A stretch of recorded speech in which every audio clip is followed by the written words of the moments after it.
प्रणाम सब गोटा के। तो ये हमार ब्लॉग जे ऑफिस से निकलला के बाद के है, देख सके अहाँ सब। अखन हम निकललों हैं और हमारे देखियो ये ट्रक जे है से चले छे और देख सके अखन सूरज धीरे धीरे ढल रहा है।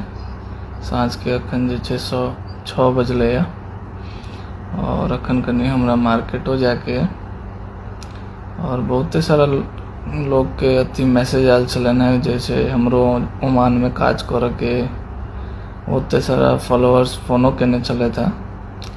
तो जे बांग्लादेश से जे छे हुनकर लेल कह चाहबन कि अखन जे छे वीज़ा वगैरह जे छे एठाम बंद छे। बाकी इंडिया से जे छे तिनका लेल ओपन छे, लेकिन अखन हम ओई के ऊपर एकटा ब्लॉग बनेबे जिसमें अहाँ सबके सब कुछ पता चल जात केना कऽ अहाँ सब आबि सकै छी।